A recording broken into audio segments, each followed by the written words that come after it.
Hello dear students. Hope so आप लोग बहुत अच्छे होंगे और आप अपनी प्रिपरेशन को बहुत अच्छी कर रहे होंगे। बेटा हम लोगों ने अभी तक अपनी 2 क्लासेस कंप्लीट कर ली हैं। उन प्रीवियस 2 क्लासेस में हमने क्या पढ़ा था बेटा? सबसे पहले हमने लाइफ की डेफिनेशन बताई थी। लाइफ क्या होता है? लाइफ होती क्या है बेटा? एक्चुअल बर्थ से लेकर डेथ के बीच का जो टाइम पीरियड है उसको क्या कहा जाता है? लाइफ कहा जाता है। फिर हमने बात की थी लाइफ प्रोसेस की। लाइफ प्रोसेस में हमें क्या पढ़ना होता है? जो इसेंशियल एक्टिविटीज परफॉर्म करी जाती है किसी भी ऑर्गेनिज्म के द्वारा। कोई भी ऑर्गेनिज्म जो इसेंशियल एक्टिविटी परफॉर्म करता है अपनी कंप्लीट लाइफ के दौरान, उसी को क्या कहा जाता है? लाइफ प्रोसेस कहते हैं। कौन कौन सी लाइफ प्रोसेस हमें पढ़नी होती है बेटा? सबसे पहले हमें न्यूट्रिशन पढ़ना होता है, न्यूट्रिशन के बाद में रेस्पिरेशन पढ़ना होता है, रेस्पिरेशन के बाद ट्रांसपोर्टेशन और एक्सक्रीशन पढ़ना होता है। क्लियर? ये 4 एक्टिविटी हम पढ़ने वाले हैं, जिसमें से फर्स्ट हमारा टॉपिक था न्यूट्रिशन। और न्यूट्रिशन में हमने ऑटोट्रोपिक न्यूट्रिशन को कंप्लीट कर लिया है। ऑटोट्रोपिक न्यूट्रिशन क्या होता है? कुछ ऑर्गेनिज्म ऐसे होते हैं जो अपना फूड खुद से ऑब्टेन कर लेते हैं या खुद से फॉर्म करते हैं, तो ऐसे ऑर्गेनिज्म को क्या कहा जाता है? ऑटोट्रोपिक ऑर्गेनिज्म कहते हैं। ऑटोट्रोपिक ऑर्गेनिज्म 2 टाइप के होते हैं। कौन कौन से 2 टाइप है ऑटोट्रोपिक ऑर्गेनिज्म के? एक एक होता है कीमो ऑटोट्रोप, दूसरा होता है फोटो ऑटोट्रोप। ऐसे ऑर्गेनिज्म जो केमिकल्स की प्रेजेंस में एटीपी का फॉर्मेशन करते हैं, तो उनको क्या बोलते हैं? कीमोऑटोट्रोप बोलते हैं। और ऐसे ऑर्गेनिज्म जो फूड का फॉर्मेशन करते हैं किसकी प्रेजेंस में? सनलाइट की प्रेजेंस में और CO2 और क्लोरोफिल पिगमेंट की प्रेजेंस में, तो इनको क्या कहा जाता है? Photo autotrophic organism. क्लियर है?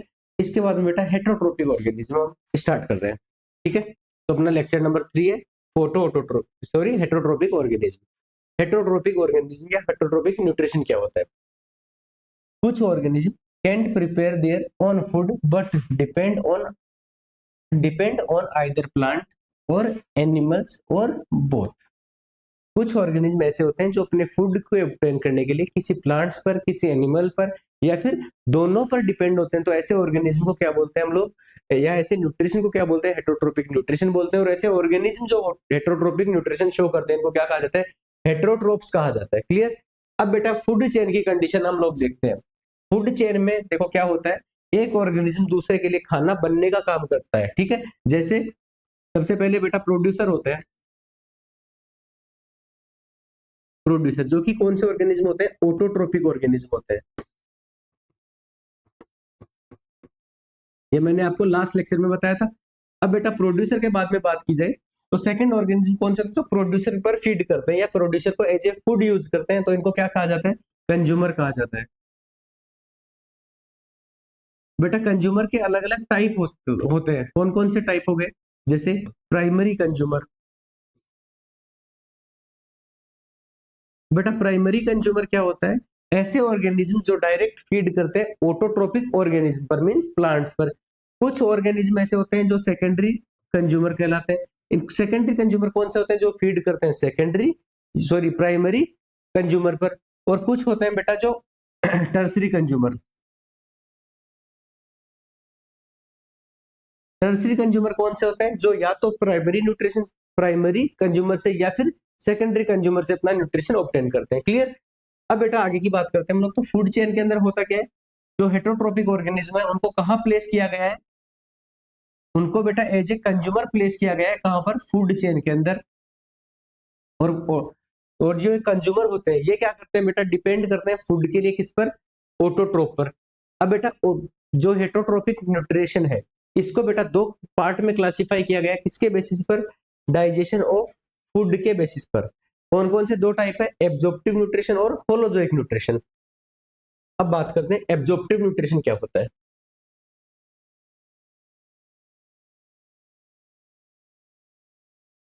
एब्जॉर्प्टिव न्यूट्रिशन क्या होता है? एब्जॉर्प्टिव न्यूट्रिशन में क्या होता है बेटा? एब्जॉर्प्टिव न्यूट्रिशन की बात की जाए तो बेटा सबसे पहले ये क्या करते हैं? डाइजेस्टिव सिस्टम इनके अंदर एब्सेंट होता है। क्लियर? और डाइजेस्टिव सिस्टम एब्सेंट है तो बेटा फूड का digestion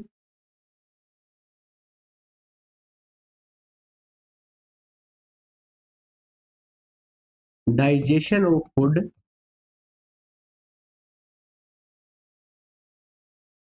present in digestion of food कहाँ होता है? Outside the body.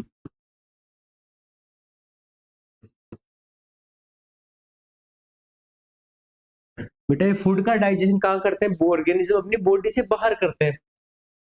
दूसरे ऑर्गेनिज्म या दूसरे न्यूट्रिशन की बात करें तो होलोजोइक न्यूट्रिशन।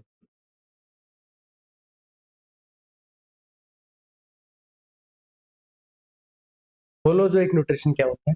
ऐसे ऑर्गेनिज्म जो फूड को फर्स्ट इनटेक करेंगे, फूड फर्स्ट इनटेक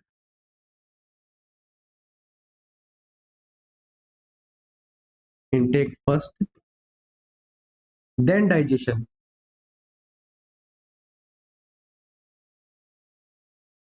क्लियर है? फूड का पहले इनटेक करेंगे, इसके बाद में क्या करेंगे? डाइजेशन करेंगे। तो डाइजेशन कहाँ होगा? इनसाइड द बॉडी होगा। ऑर्गेनिज्म की बॉडी के अंदर डाइजेशन का प्रोसेस होता है।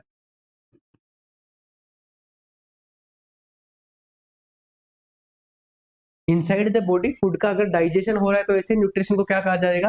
होलोजोइक न्यूट्रिशन कहा जाएगा। क्लियर? ऑर्गेनिज्म को क्या कहेंगे? होलोजोइक ऑर्गेनिज्म कहेंगे। क्लियर? अब बेटा एब्जॉर्प्टिव न्यूट्रिशन के दो टाइप होते हैं, एक होता है पैरासाइटिक, दूसरा होता है सेप्रोफाइटिक। पैरासाइटिक न्यूट्रिशन कौन सा होता है बेटा? अगर ऑर्गेनिज्म किसी लिविंग होस्ट से अपना फूड ऑब्टेन कर रहा है, किससे? लिविंग होस्ट से, तो इसको कहा जाएगा पैरासाइटिक न्यूट्रिशन या फिर पैरासाइटिक ऑर्गेनिज्म। सेप्रोफाइटिक न्यूट्रिशन या सेप्रोफाइटिक ऑर्गेनिज्म कौन से होंगे? जो डेड ऑर्गेनिक मटेरियल से, डेड ऑर्गेनिक मैटर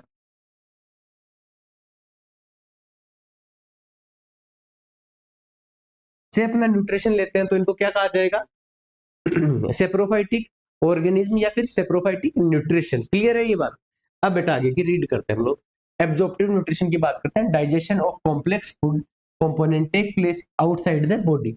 अगर शरीर के बाहर फूड का डाइजेशन हो रहा है तो इनको क्या कहेंगे? एब्जॉर्प्टिव न्यूट्रिशन कहेंगे। इसके दो टाइप प्रेजेंट होते हैं, कौन सा? एक पैरासाइटिक न्यूट्रिशन, दूसरा सेप्रोफाइटिक न्यूट्रिशन। पैरासाइटिक न्यूट्रिशन में क्या होता है? ऑर्गेनिज्म अपना फूड कहां से लेंगे? Nutrition from the host body and harm the host organism called parasite. ऐसे ऑर्गेनिज्म जो पैरासाइटिक न्यूट्रिशन परफॉर्म करते हैं इनको क्या कहते हैं? पैरासाइट कहते हैं। अब बेटा बात करते हैं होस्ट बॉडी क्या होती है।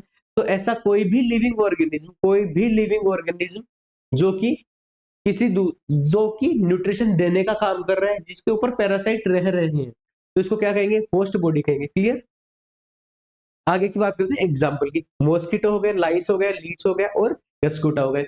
ये बेटा चार एग्जाम्पल है किसके? पैरासाइट्स के। दूसरा क्या हो गया न्यूट्रिशन का टाइप? Saprophytic nutrition.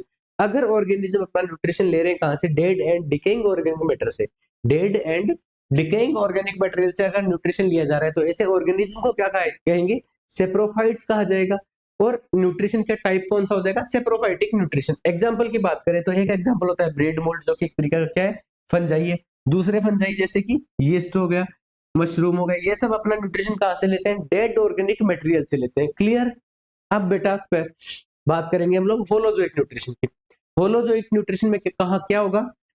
डाइजेशन जो होगा इनसाइड द बॉडी होगा। जिस भी ऑर्गेनिज्म में न्यूट्रिशन हो रहा है उसकी बॉडी के अंदर हो रहा है digestion. Digestion of complex food component take place inside the body. Example इसके कौन कौन से ऑर्गेनिज्म होते हैं? अमीबा हो गया बेटा, पैरामीशियम लिखा हुआ है, पैरामीशियम, ह्यूमन बीइंग, काऊ, गोट एटसेट्रा। अब बेटा इसकी 5 स्टेप होती है। किसकी? होलोजोइक न्यूट्रिशन की स्टेप कौन कितनी होती है? 5 स्टेप इसके अंदर प्रेजेंट होती है, जिसमें फर्स्ट स्टेप क्या है? Ingestion. Ingestion intake of complex food is called ingestion. Digestion simplification of complex food component.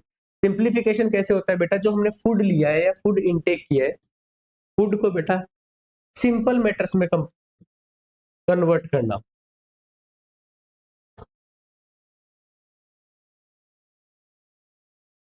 Simple component में कन्वर्ट करने की प्रोसेस को क्या बोलते हैं? डाइजेशन बोलते हैं। अब बेटा ये सिंपल कंपोनेंट कौन कौन से होंगे? Simple component like carbohydrate, carbohydrate first, second protein, third lipid और एटसेट्रा कुछ और भी। क्लियर है?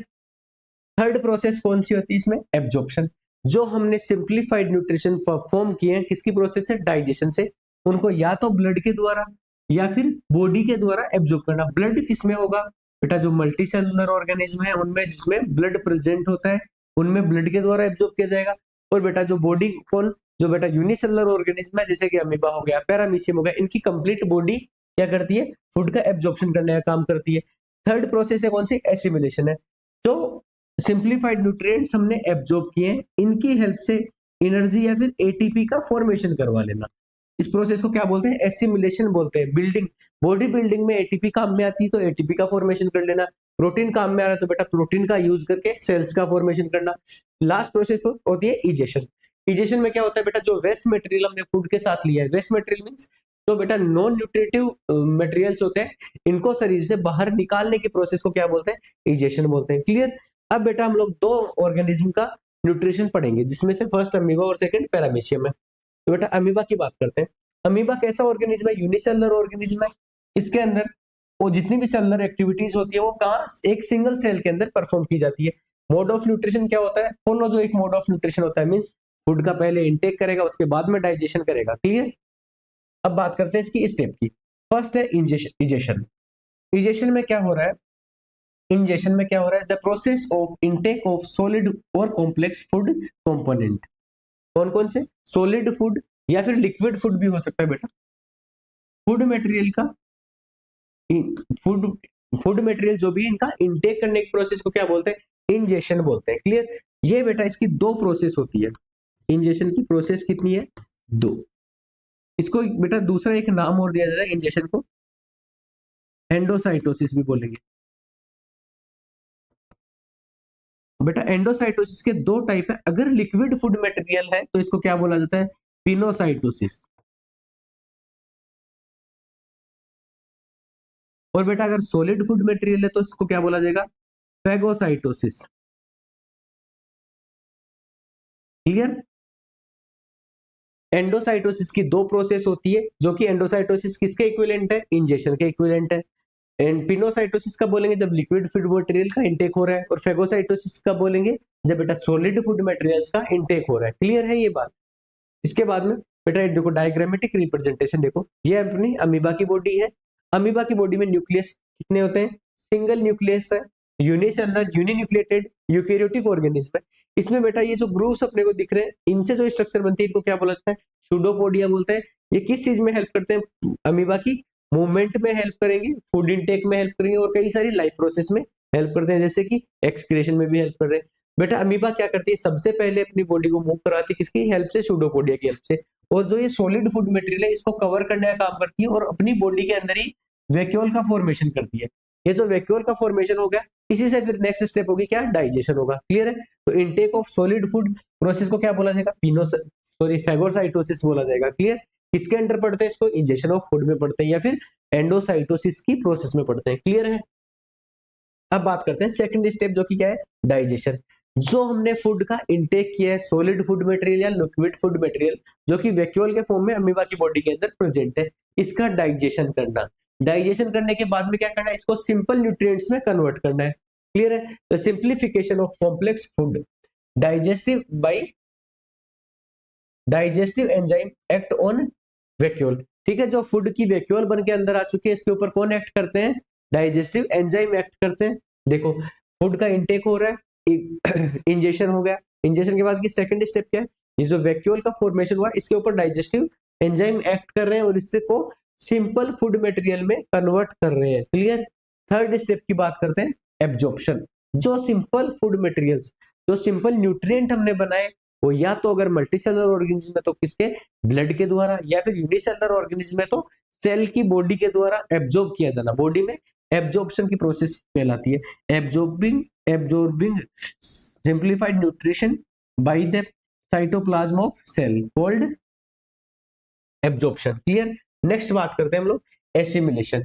जो न्यूट्रिएंट हमने एब्जॉर्ब किए हैं उनसे बेटा एनर्जी का फॉर्मेशन करना, utilising energy from simplified nutrients. In this step, amoeba utilize energy from the simplified nutrients for growth and living activities. इसी एक्टिविटी के लिए अमीबा क्या कर रहा है, यूटिलाइज कर रहा है एनर्जी को, किसको, न्यूट्रिएंट्स को। जो न्यूट्रिएंट्स से जो एनर्जी बन रही है उसको यूटिलाइज करने की प्रोसेस को क्या बोलते हैं, एसिमिलेशन बोलते हैं। इजेशन, लास्ट प्रोसेस को क्या बोला जाता है? इजेशन। इसी प्रोसेस को एक्सोसाइटोसिस भी बोलते हैं। जो वेस्ट मटेरियल बचे हुए उनको शरीर से बाहर या बॉडी से बाहर निकालने के प्रोसेस को क्या बोलते हैं? इजेशन बोलते हैं या फिर एक्सोसाइटोसिस बोलते हैं। क्लियर? ये देखो, ये जो वेस्ट मटेरियल थे बेटा, सेल मेम्ब्रेन की हेल्प से सेल मेम्ब्रेन रप्चर होती है एक जगह से, और फूड में जो वेस्ट मटेरियल इनको शरीर से बाहर फेंक दिया जाता है। क्लियर? तो पांचों की पांचों स्टेप आपको क्लियर है? कौन कौन सी है 5 स्टेप्स? सबसे पहले इंजेक्शन, फूड का इंटेक करना। दूसरी स्टेप है डाइजेशन, मींस जो फूड मटेरियल अंदर आया उसको एंजाइम की प्रेजेंस में डाइजेस्ट करना है, सिंपल करना। थर्ड स्टेप है एब्जॉर्प्शन, जो न्यूट्रिएंट हमें मिले इनको एब्जॉर्ब करना ब्लड में या फिर बॉडी में। फोर्थ स्टेप है एसिमिलेशन, एसिमिलेशन में क्या हो रहा है? जो न्यूट्रिएंट्स हैं इनसे एटीपी का फॉर्मेशन करना या एनर्जी का फॉर्मेशन करना। फिफ्थ स्टेप क्या है? इजेशन, जो कि क्या होती है? एक्सक्रीशन के सिमिलर है। क्लियर? अब बेटा बात करते हैं नेक्स्ट, अमीबा में कौन कौन सी दो प्रोसेस हो रही है? एक एंडोसाइटोसिस हो रही है, दूसरी प्रोसेस क्या है? एक्सोसाइटोसिस। एंडोसाइटोसिस में फूड का इंटेक किया जा रहा है, एक्सोसाइटोसिस में वेस्ट मटेरियल को बाहर फेंका जा रहा है। बेटा एंडोसाइटोसिस 2 स्टेप में होता है, इसके 2 टाइप है। अगर लिक्विड फूड मटेरियल है तो फेगोसाइट पिनोसाइटोसिस, और सॉलिड फूड मटेरियल है तो पिनोसाइटोसिस बोलते हैं इसको। क्लियर है? ये मेरे को साफ साफ कंडीशन दिख रही है। सूडोपोडिया की हेल्प से फूड का इंटेक किया जाता है। क्लियर? इसके बाद में इजेशन या फिर एक्सोसाइटोसिस की बात करें, जो फूड मटेरियल को या वेस्ट फूड को बाहर निकालने की प्रोसेस को क्या कहते हैं? इजेशन या फिर एक्सोसाइटोसिस बोलते हैं। किसकी हेल्प से निकलेगा बेटा? सेल मेम्ब्रेन रप्चर होके बाहर फेंक देती है जो भी वेस्ट फूड मटेरियल या अनडाइजेस्टेड वेस्ट है इसको। क्लियर है? अब बेटा आगे की बात करते हैं हम लोग। हमने अमीबा के न्यूट्रिशन पढ़ लिया बेटा। पैरामीशियम में क्या होता है? पैरामीशियम भी अमीबा की तरह यूनिसेलुलर ऑर्गेनिज्म है। यूनिसेलुलर होने के साथ साथ बेटा कैसा है? बाई न्यूक्लिएटेड है। यूनिसेलुलर के साथ साथ कैसा है? बाई न्यूक्लिएटेड ऑर्गेनिज्म है। इसकी बॉडी की शेप कैसी होती है बेटा? स्लीपर शेप में प्रेजेंट होता है। ठीक है? ऐसा स्लीपर शेप में प्रेजेंट होता है।